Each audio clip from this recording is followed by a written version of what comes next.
Amada igreja, é com alegria que vos saúdo com a paz do Senhor. Assentai-vos, por favor, muito obrigado. É perceptível que a 5ª edição da EBOL em Camboriú está sendo marcada nitidamente pela presença de Deus. Deus tem se feito presente e está presente entre nós esta noite. Que alegria retornar a Camboriú, tomar parte desse evento teológico e educativo para os obreiros e líderes que servem a essa tão pujante igreja. Deus seja louvado pela vida do dileto presidente desta igreja e também dos gideões missionários da última hora, pastor Gilmar Miguel, um amigo que Deus tem me dado, irmã Maria Inês. Que alegria poder sempre estar junto com o pastor Gilmar. Pastor Adriano Uber, em nome de quem cumprimento todo o ministério da igreja.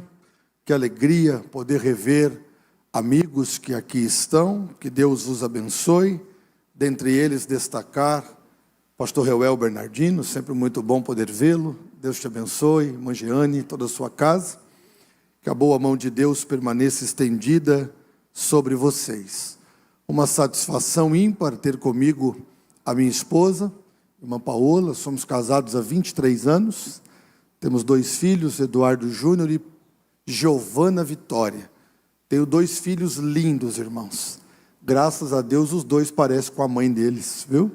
E é sempre uma alegria tê-la ao meu lado. Não só hoje, mas durante a vida. Pastor Cleverson, irmã Lidiane, uma alegria tê-los também me acompanhando. Cleverson foi tesoureiro da igreja em Três Lagoas, pastor. Me ajudou muito, mas aprove a Deus trazê-lo para Itapema. Ele está ali agora, trabalhando, servindo também ao Senhor. É um irmão, um amigo que Deus me deu, e eu louvo a Deus por sua vida, viu? E o pastor Gilmar disse que a porta está aberta e sem tramela, né, pastor?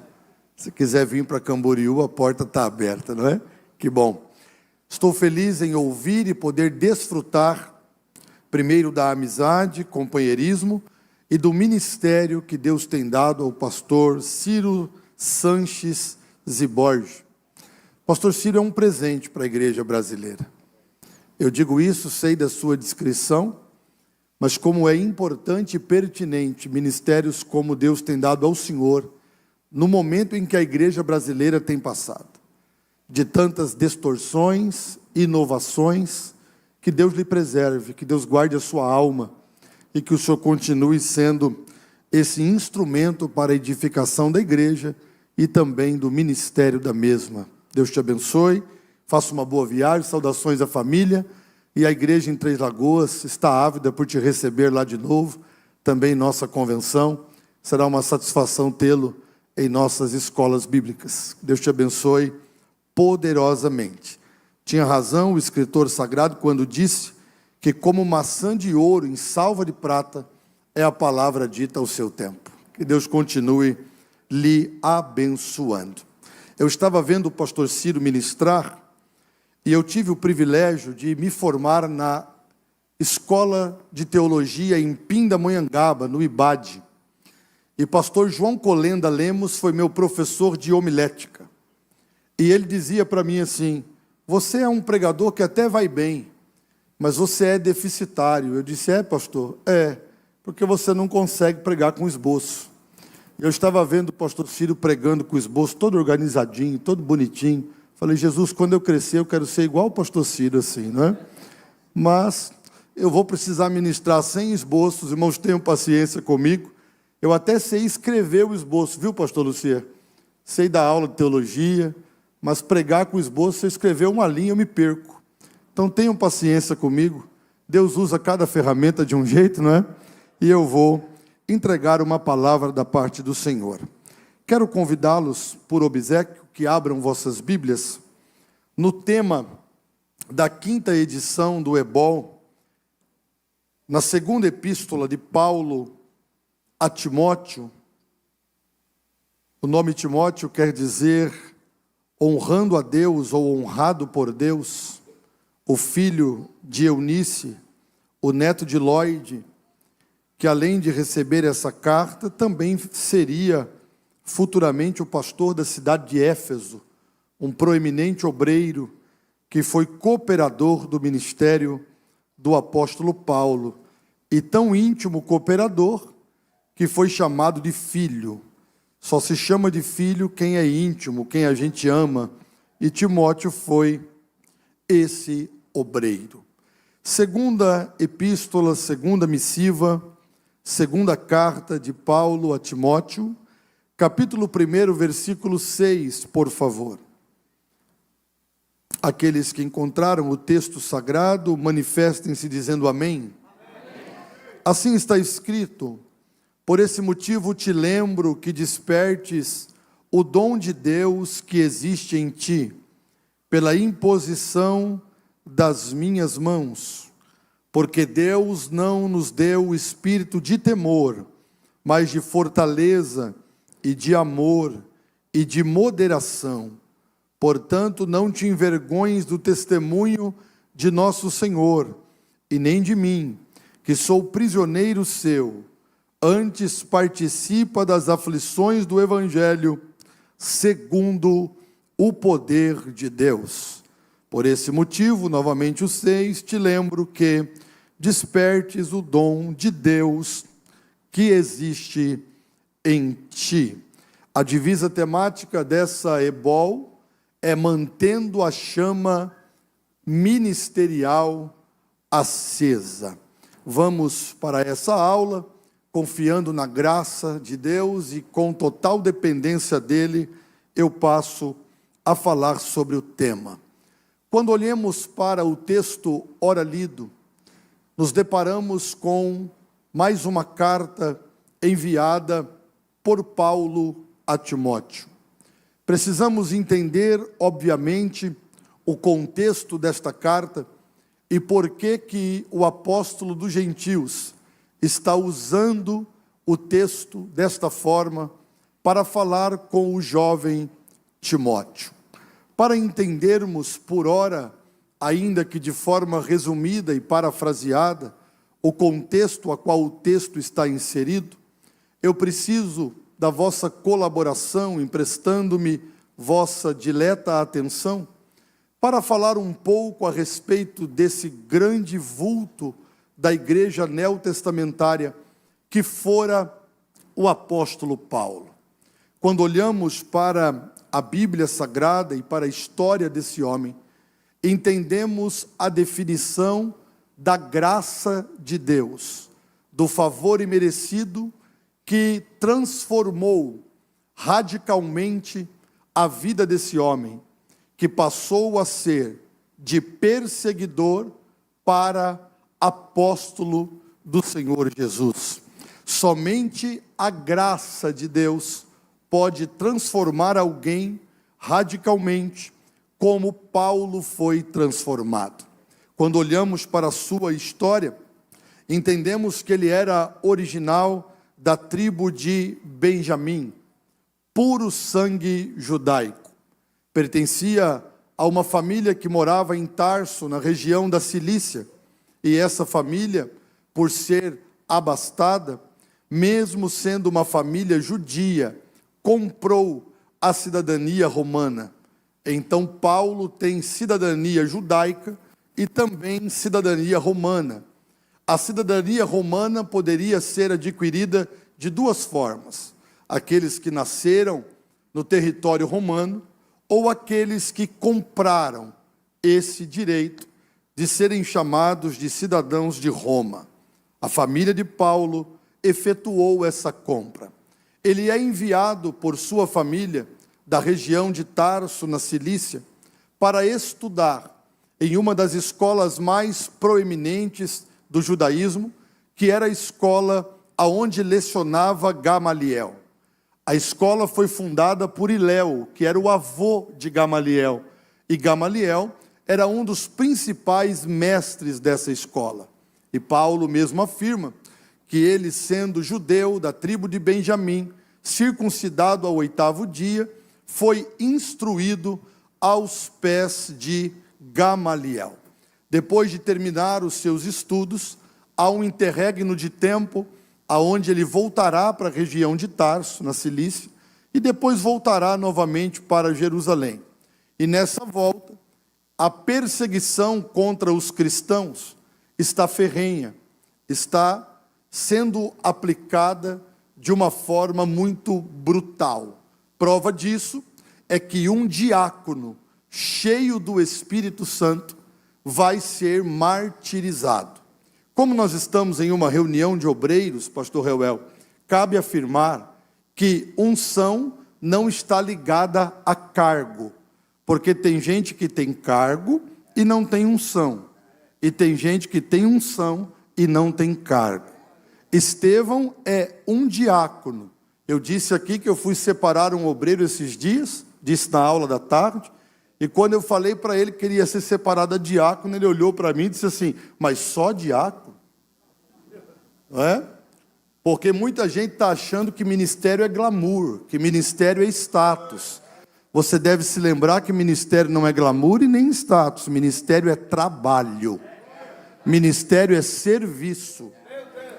Ministério não é ser visto, ministério é serviço. E a geração que vem aí precisa aprender essas verdades basilares do ministério.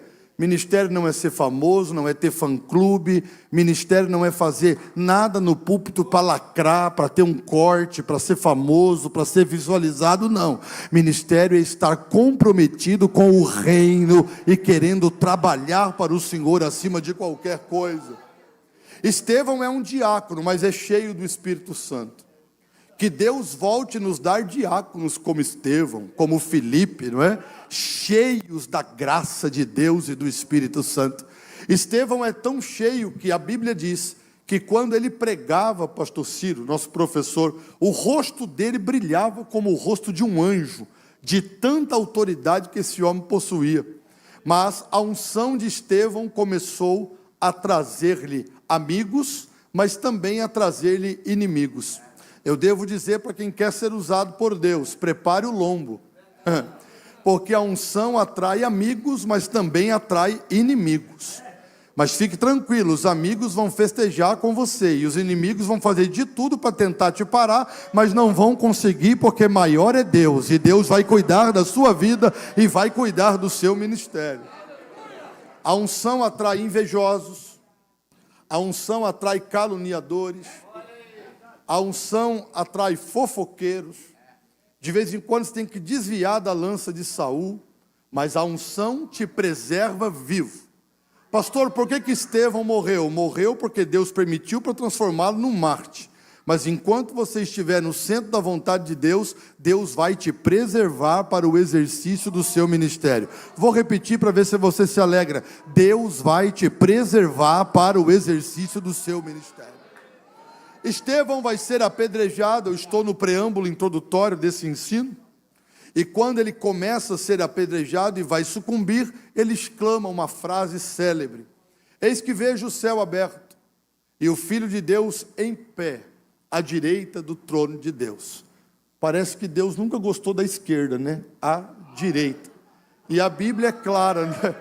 Quando o salmista diz, eu estou falando que não gostou do lado esquerdo, né? Para que não dê problema depois, né? 1000 cairão ao teu e 10.000 à sua. Não fala esquerda, fala só o lado. 1000 cairão ao seu lado e 10.000 à sua esquerda. E Jesus está em pé à direita do trono, né? E à direita do trono Estevão exclama aqui na terra: eis que vejo o céu aberto. Vai morrer, mas está vendo o céu aberto. Vou só colocar uma frase: é melhor morrer vendo o céu aberto do que viver a vida toda com o céu fechado. Ele está morrendo, mas vai ver o céu aberto. Estevão sucumbe. Pastor Lucier está rindo ali, não é? E depois isso dá uma confusão danada, né? Mas está certo. Verdade é verdade, pronto, e acabou. Estevão vai sucumbir, vai morrer.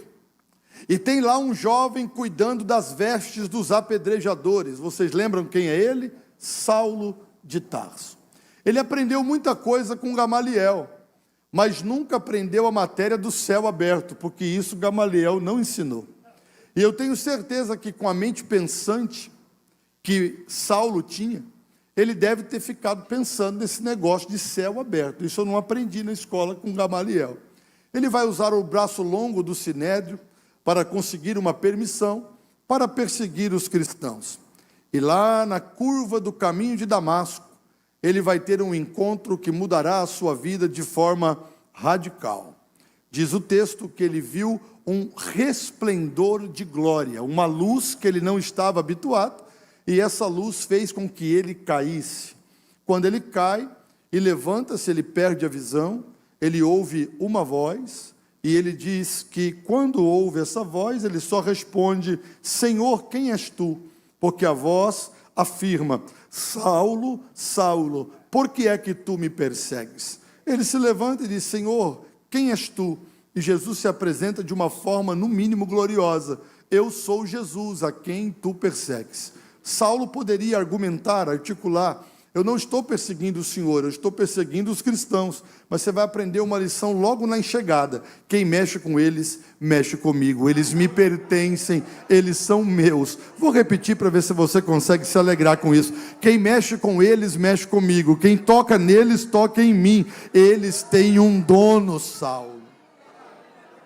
Levanta-te e vai à rua chamada direita, na casa de Judas, e lá te será dito o que há de ser feito. Deus vem e revela-se a Ananias, ou na língua hebraica, Hananias.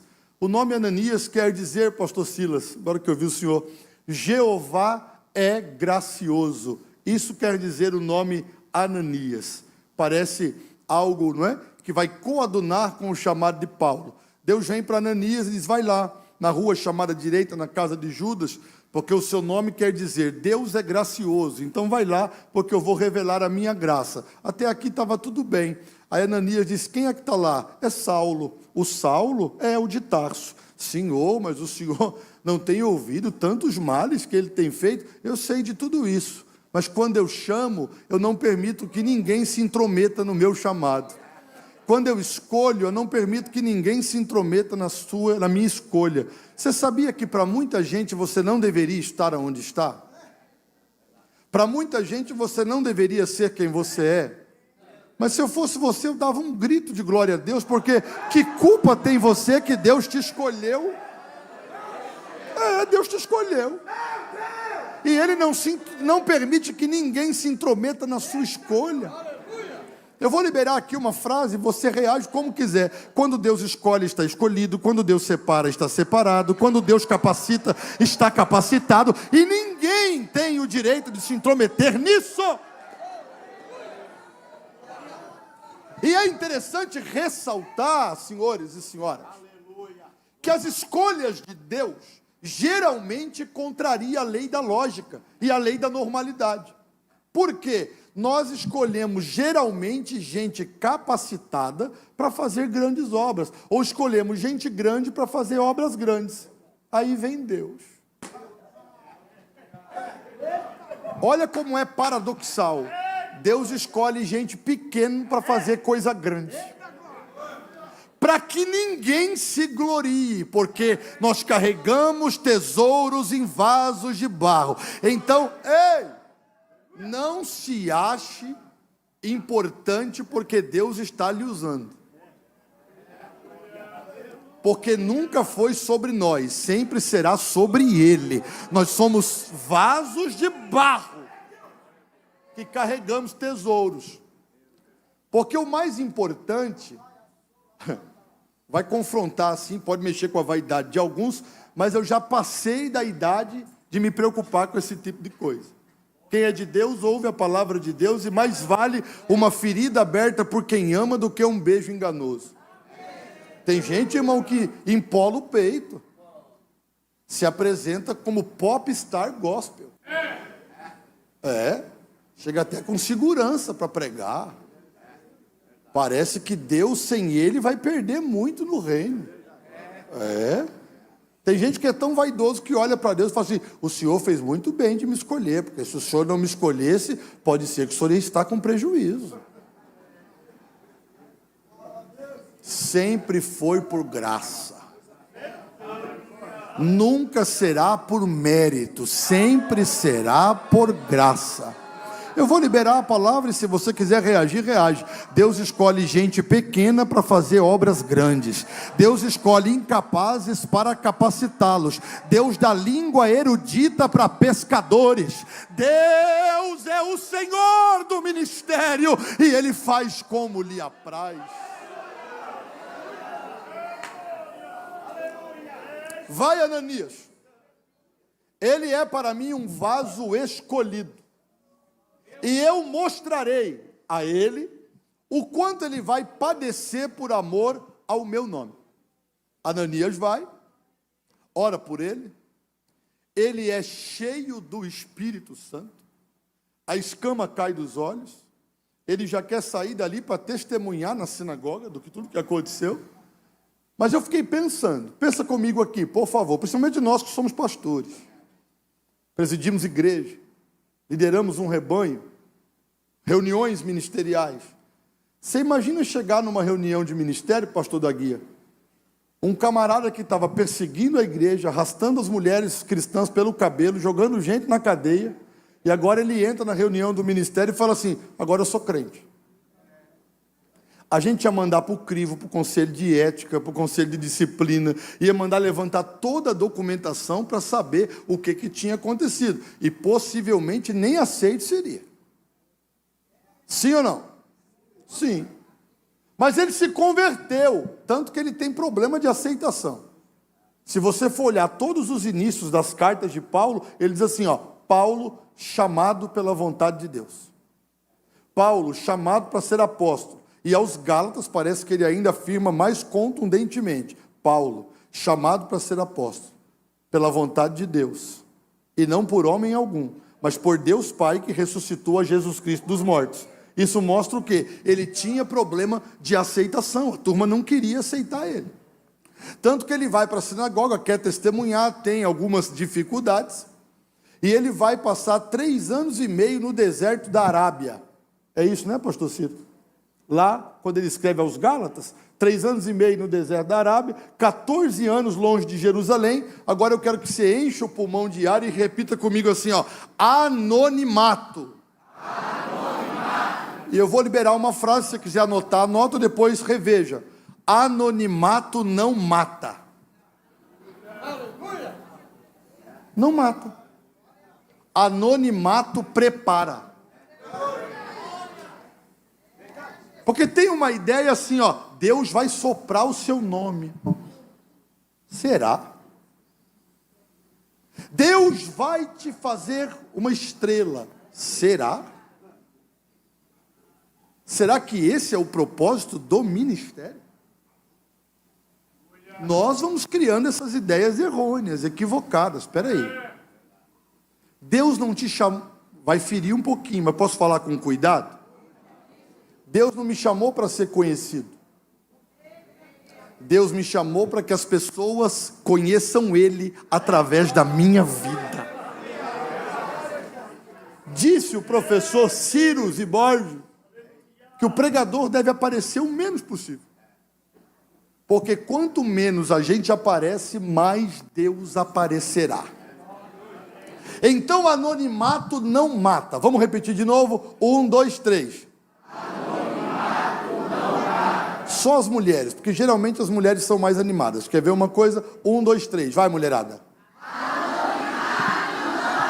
Os homens agora, no 3. 1, 2, 3. Anonimato não mata. Anonimato prepara.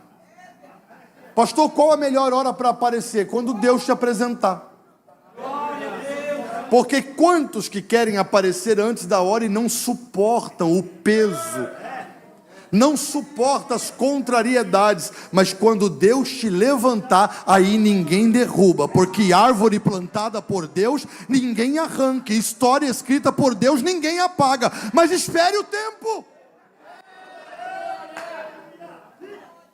Durma na porta, sirva na porta, fique na porta, mas não force a porta. Não foi o que nós aprendemos aqui essa tarde? O Saulo está lá no anonimato. Só que de repente Barnabé lembrou-se dele, eu estou parafraseando, ele será apresentado e começará um dos maiores ministérios já vistos em todo o tempo. Paulo, sem sombra de dúvida, sem detrimento de comparação dos demais, foi o obreiro mais produtivo do Novo Testamento. Vamos à sua obra? Paulo funda igrejas, Paulo prepara obreiros, e Paulo faz viagens missionárias, e Paulo escreve cartas, missivas, epístolas. A primeira carta que Paulo escreverá é a carta aos Gálatas.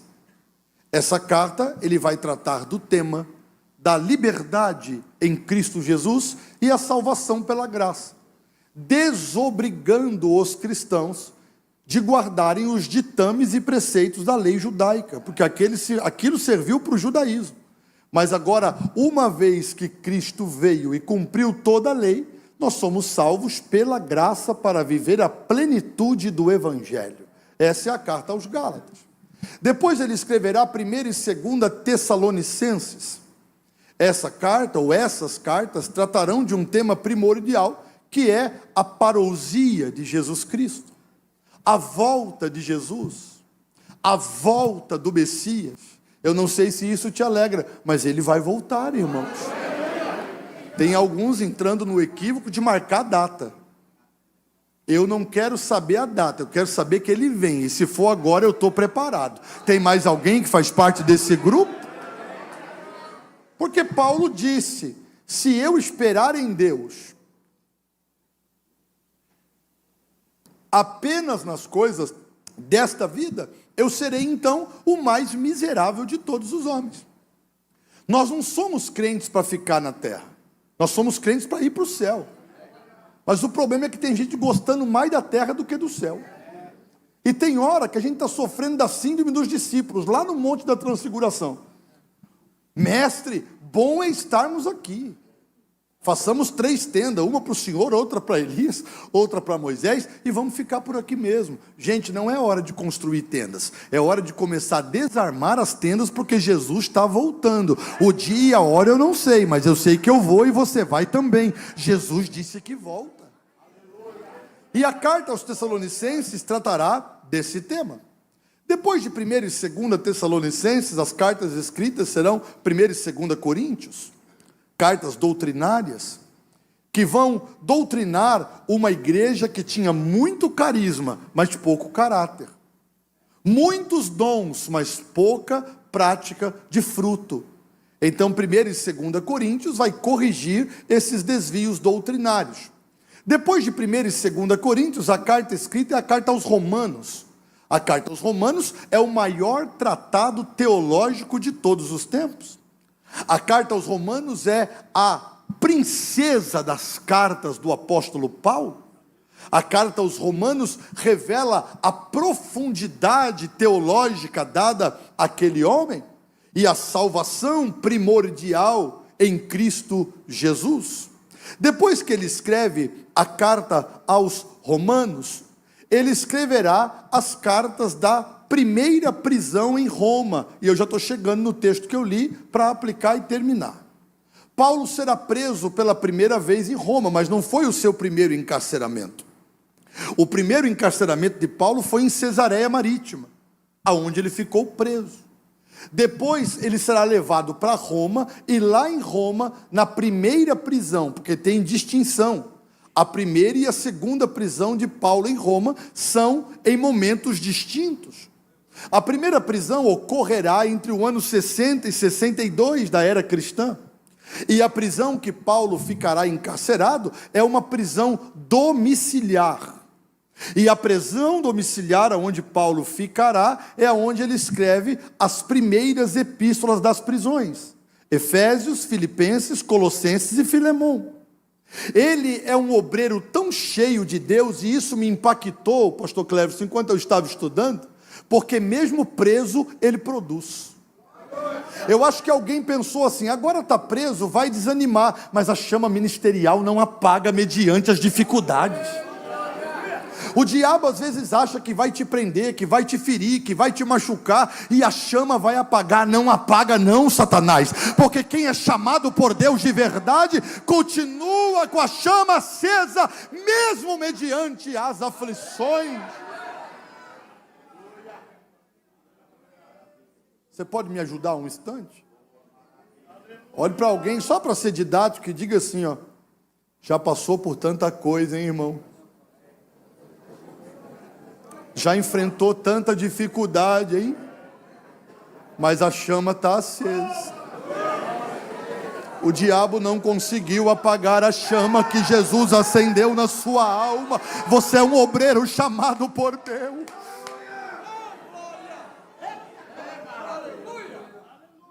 Estou vendo a missionária Márcia aqui, né, lá de Moçambique. Deus te abençoe, querido. Nós temos uma linda obra lá em Moçambique. Pastor Mateus Rosa está lá representando a nossa igreja. E eu disse aos meus companheiros que a próxima viagem que farei a Moçambique, o ano que vem, eu vou lá visitá-la. Viu? Ele está em Matola, Maputo, Matola. Temos lá 4 igrejas hoje estabelecidas. E a chama continua acesa lá, como está acesa na alma da senhora também. Paulo está preso, pastor Gilmar. O diabo diz, agora eu paro ele. Ele está escrevendo 4 epístolas dentro da cadeia, e toda a guarda pretoriana é impactada pelo testemunho de Paulo. Aleluia. Aí você ouve isso aqui, essa informação, e o irmão grita aleluia. Pelo menos um gritou aleluia. Glória a Deus. Eu vou repetir. Paulo consegue impactar toda a guarda pretoriana. Dá outro aleluia. Aleluia, isso. Porque você acha que a guarda pretoriana era 2 guardinhas de rua. 16 mil soldados na guarda pretoriana.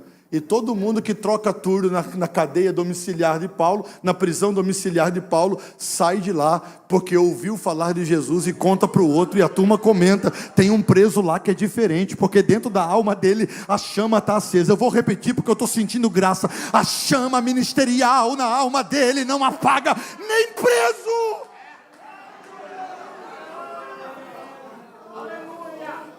Quando eu estou ensinando em escola bíblica, principalmente com o pastor Ciro, que eu admiro demais, eu tenho que controlar a minha veia profética. Deus está falando com alguém aqui. Muitas são as afrontas, as adversidades, mas eu precisei te ferir para não te perder. As feridas foram profundas, mas eu estou curando cada uma ao seu tempo. Porque se eu não te ferisse, eu te perdia. Por isso eu não tirei o espinho na carne, porque a minha graça te basta, e o meu poder está se aperfeiçoando na sua fraqueza. Vou falar até você liberar esse grito de glória que está entalado na garganta. O meu poder está se aperfeiçoando na sua fraqueza. A chama ministerial não apagou e nem apagará. Vem um futuro brilhante pela frente, e Deus vai mudar essa situação.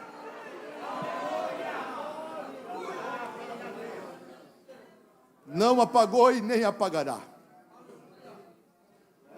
Não apagou e nem apagará. O diabo fez de tudo, para assinar o seu atestado de óbito ministerial. Mas quem te chamou não deixou. Teve dias que a chama quase apagou, mas o fôlego do Todo-Poderoso fazia assim, ó.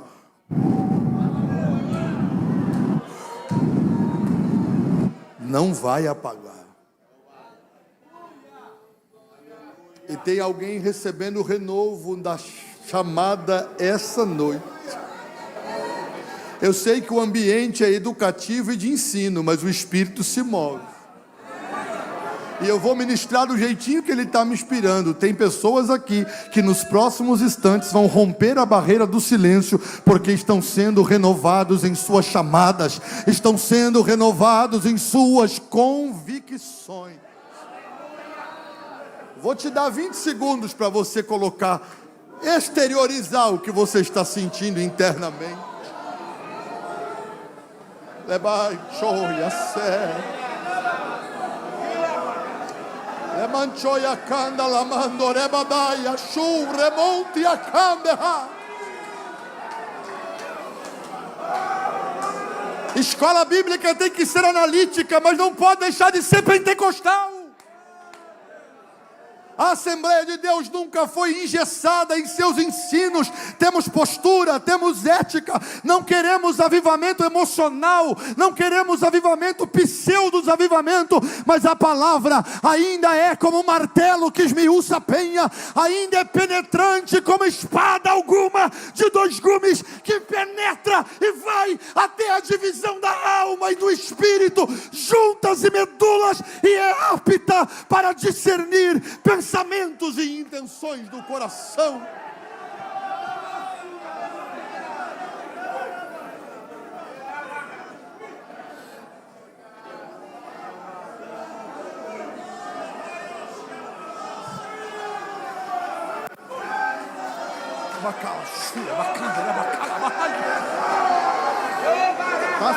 Está aceso.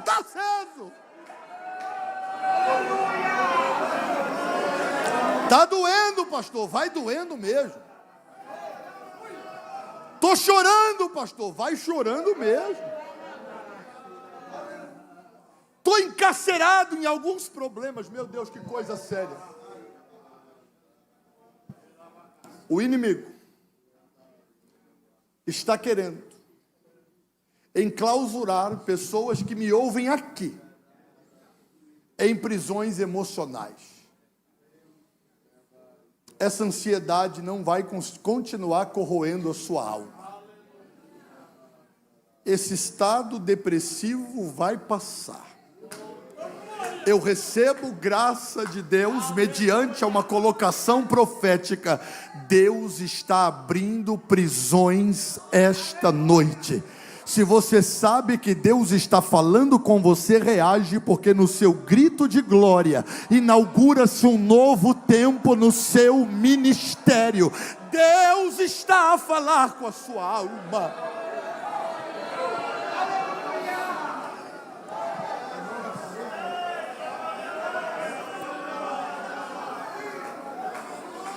Não te alegres ao meu respeito, ó inimigo meu. A situação vai mudar. Ainda que eu esteja caído, Deus vai me levantar. Ainda que eu esteja em trevas, o Senhor será a minha luz, foi o que disse Miqueias. Primeira prisão é por motivo religioso. Prenderam Paulo. E lá ele escreve as 4 epístolas primeiras das prisões: Filipenses, Efésios, Colossenses e Filemão, a saber. Ele será solto do primeiro encarceramento em Roma. E lá por volta do ano 65 até o 67, provavelmente, ele será preso de novo. Só que a segunda prisão não é por motivo religioso. A segunda prisão é por motivo criminal. Por quê, pastor Eduardo? Que crime Paulo cometeu? Nenhum. Mas ele foi acusado injustamente de um. E quem acusou ele? O louco do Nero, que havia colocado fogo em Roma, começando lá pela cidade de Pompeia. E ele acusa Paulo e os cristãos de serem os causadores daquele incêndio. Agora Paulo não está mais preso na prisão domiciliar. Agora ele está preso na prisão mamertina. A prisão mamertina leva esse nome porque era uma prisão em homenagem a Marte. Marte era o deus da guerra no panteão greco-romano. Aquela prisão era uma prisão úmida, era uma prisão fétida, abaixo do nível da rua, com pouca luminosidade, porque quem entrava na prisão mamertina tinha que entrar com uma tocha acesa para achar onde é que estava o prisioneiro, porque era um lugar escuro e úmido. Provavelmente os prisioneiros que lá ficavam também doentes, por causa da ausência do sol, por causa da ausência do calor. Por quê? Porque frieza mata, viu, irmão? Excesso de frio, fisicamente falando, é hipotermia. O coração vai batendo mais devagar, o sangue começa a correr mais lento e há uma parada cardíaca, morreu de frio.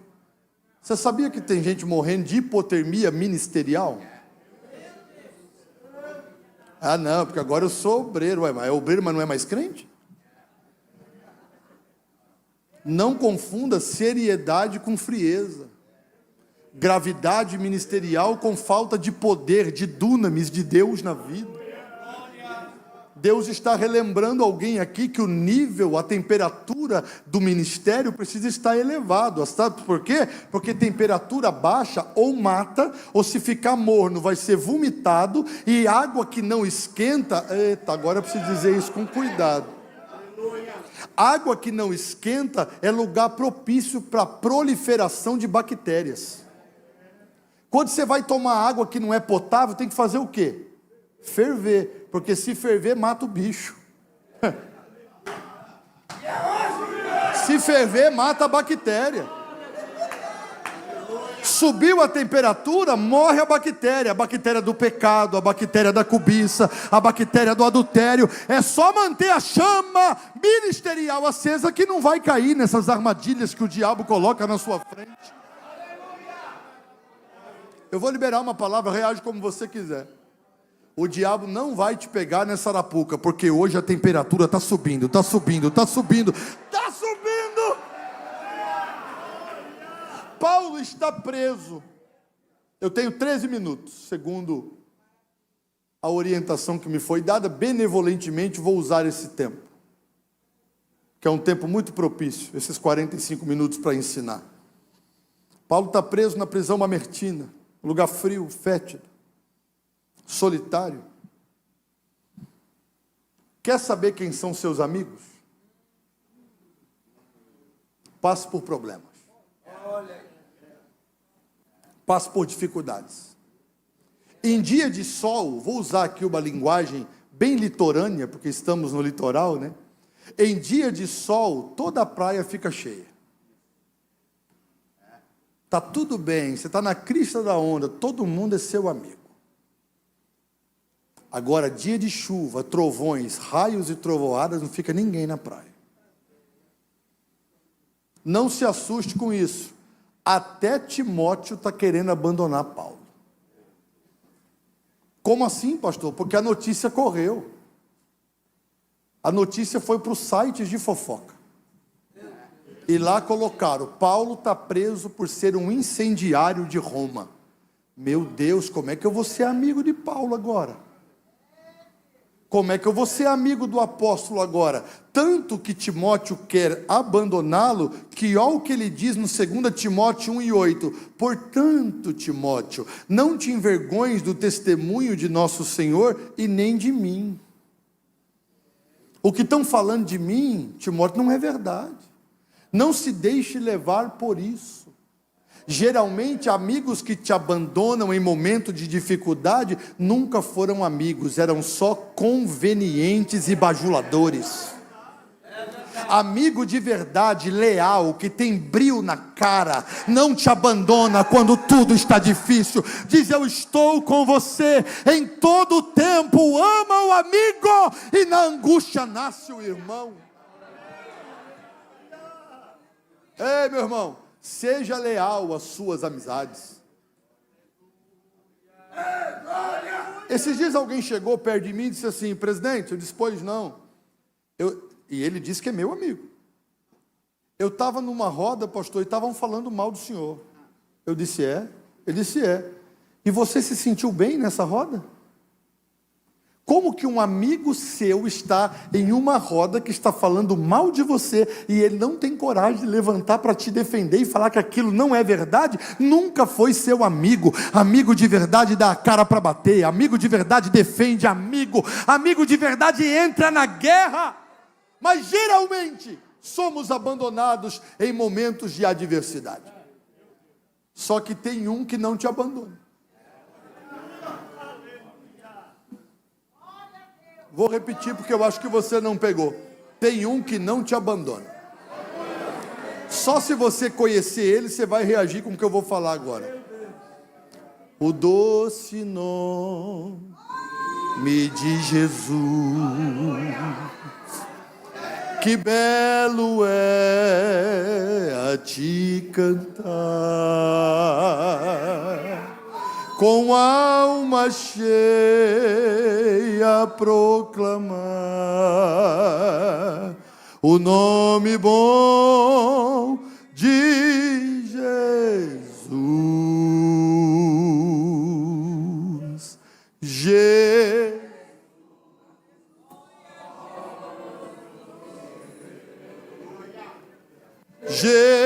Jesus, verdadeiro Deus,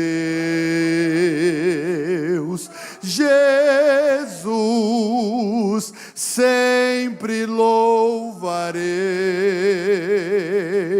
de coração seu nome.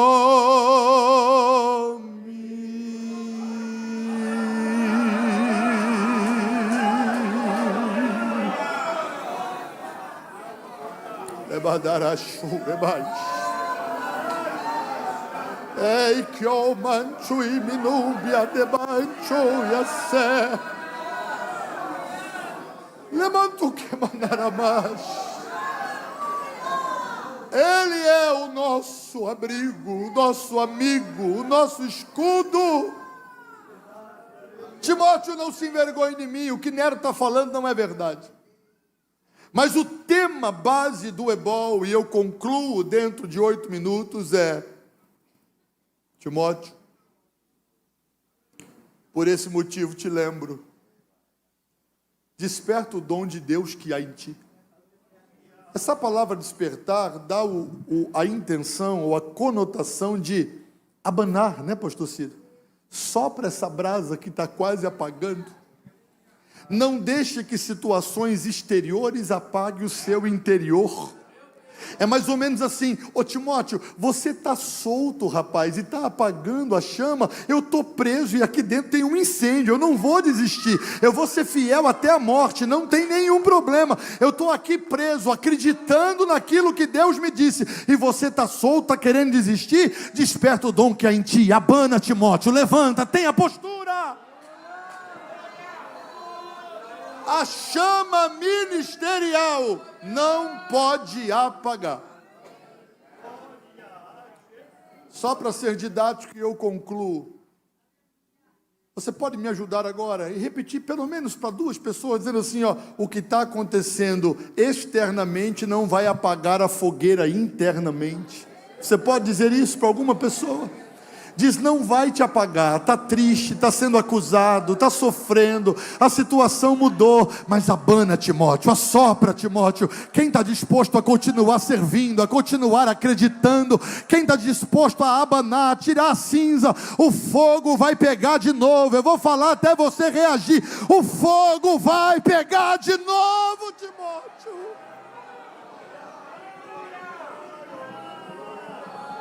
Eu estou sentindo a presença de Deus aqui. Desperta o dom que há em ti, rapaz. Não permita que a chama ministerial se apague. É muito triste quando alguém que começa servindo ao Senhor com tanta alegria, de repente está pensando em desistir. Eu termino essa simples meditação, sem esboço, com a graça de Deus e a ajuda de vocês que compreenderam esse pregador, como disse o Colenda, deficitário. Entenda uma coisa: se levante e não abra mão daquilo que Deus determinou ao seu respeito. Só tem uma pessoa que pode impedir o que Deus vai fazer na sua vida: você mesmo. Se você deixar de acreditar e abrir mão, Deus não vai te forçar. Mas se você se levantar, mesmo com o vaso quebrado, rachado, com um pouquinho de azeite, e dizer para Deus: me ajuda, porque eu não quero que a chama ministerial apague, eu não quero me esfriar, eu não quero ficar parado à beira do caminho, e eu vou liberar a palavra. Não vai morrer frustrado, não vai morrer caído, não vai morrer na fila dos desistentes. Não, senhores. Timóteo, desperta o dom que há em você. Com a permissão e quiescência do pastor da igreja, se coloque de pé, por favor. Não tenha isso como um apelo emocional, porque eu acho que eu já passei dessa fase. Mas por uma inspiração profética, eu vou dizer só uma vez: pastor, a guerra está grande, eu estou enfrentando desafios que tem hora que parece que eu não vou aguentar. Mas eu não quero abrir mão do chamado, eu não quero abrir mão da promessa. Eu quero que o Espírito Santo sopre para que a brasa volte a pegar fogo, abana, desperta, Timóteo, não pare. O que está acontecendo externamente não pode te apagar internamente. Vou falar só uma vez. Estamos num ambiente de ensino educativo, escola bíblica. Mas Deus ministrou a minha alma que prisões abrir-se-ão esta noite. Só uma vez eu vou falar: pastor, eu tomo essa palavra para a minha vida. A chama ministerial não vai apagar, e eu vou viver tudo que Deus tem para mim nessa terra, enquanto eu viver. Vou falar só essa vez. Se Deus falou com você, e você entende isso como orientação divina, sai do seu lugar e vem aqui à frente, eu quero orar por você. Venha, por favor. Venha, por favor. Não importa o seu cargo, a sua posição, o que importa é que a chama não pode apagar. Você sabe que Deus falou com você esta noite. Vem, vem, porque Deus vai soprar. Vem. Pastor, e se encheu o corredor, vem dos lados. Deus sabe com quem falou. Vem. Vem. Tem pessoas me ouvindo aqui vivendo crises muito grandes, batalhas travadas, mas o Senhor está falando com você: eu estou te acendendo de novo. Se você está sentindo graça de Deus para isso, eu vou ficar calado nos próximos 20 segundos, mas eu quero te ver romper a barreira do silêncio e começar a adorar aí onde você está. Dá só o primeiro glória a Deus e deixa Deus soprar para acender as brasas. Lebadaia chorebacanda lamandarabas. Recebe essa presença que está envolvendo a sua vida esta noite.